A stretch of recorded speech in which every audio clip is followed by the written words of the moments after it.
Ina ng korupsyon.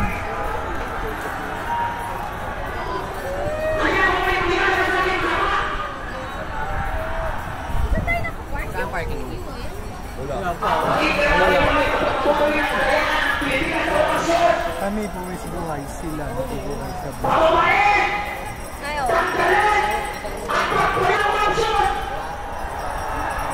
Hindi ko na kayo isa-isahin! Lahat kayo!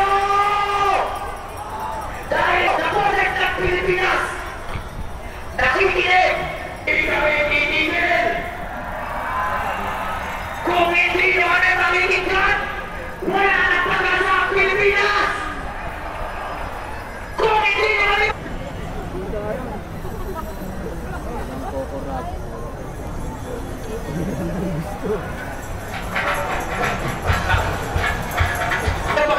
Nun, pera nila, tapos pera ng mga negosyante sa Amerika, sa ibang bayan. Ano yung mga inuuna nila sa kesa flood control projects, mga tulay, mga port, mga airport, mga pay, para saan?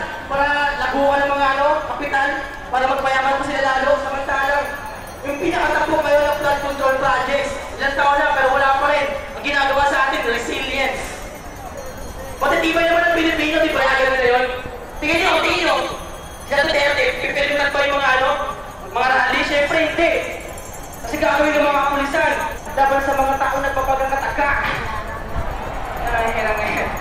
Mga rapper dito, pati siyempre mga magagawa, kapataan, magsasaka. Ayan. Sino dito? Pagkatapos sa Luneta, pupunta ng Menchola!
Protector, mga bubuhatang kanalisa, wala negosyante.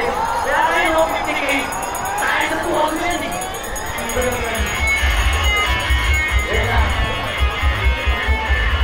Sa mga kabataan! Labayan! Magilay!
Nag-iinit, nag-aalab ang damdaming makabayan.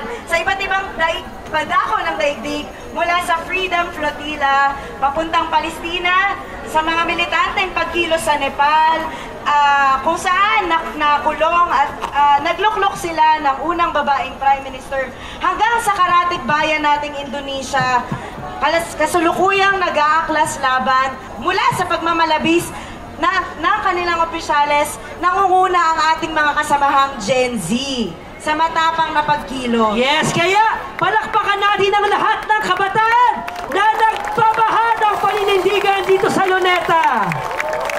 Kabataang lumalaban! Makabayan! Kabataang lumalaban! Ang kabataang lumalaban! Ang kabataang makabayan! Ngayon naman, pakinggan natin ang tinig ng susunod na henerasyon. Salubungan natin ang masigabang palakpakan ang ating mga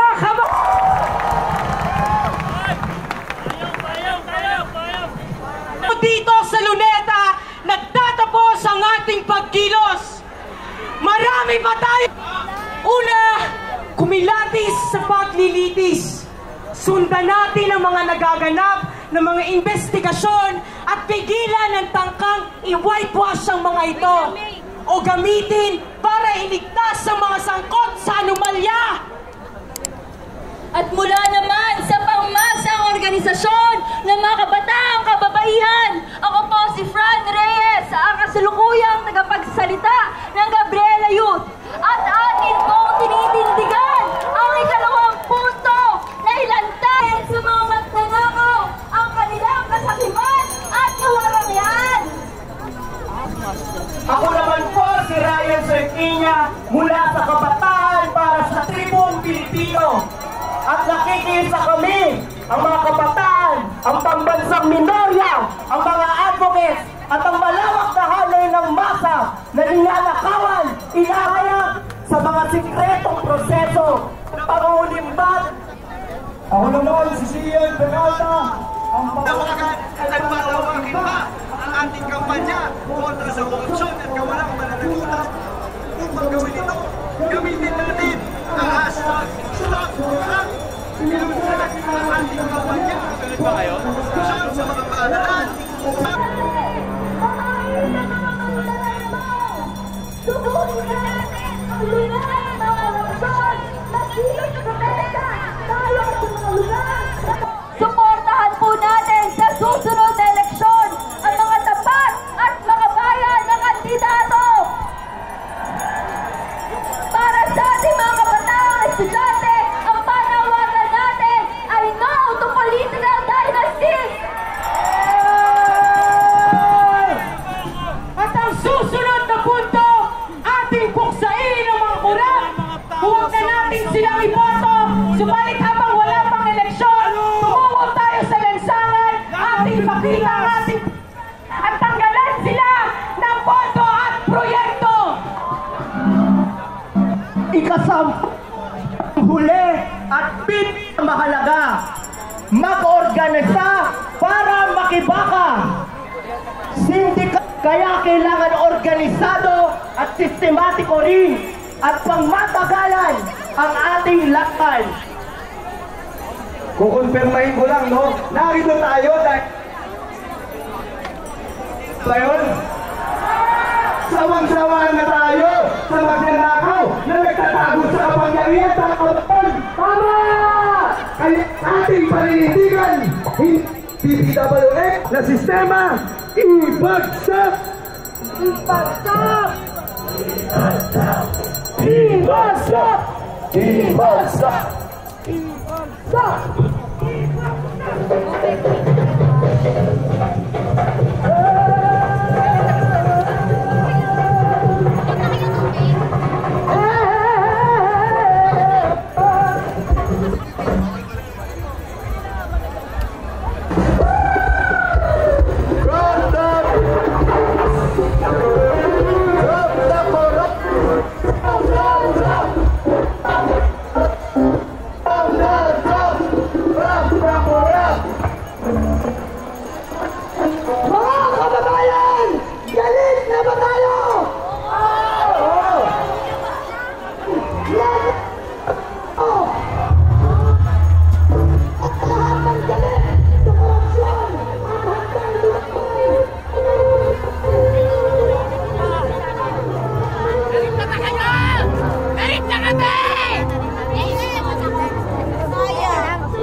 Picturean.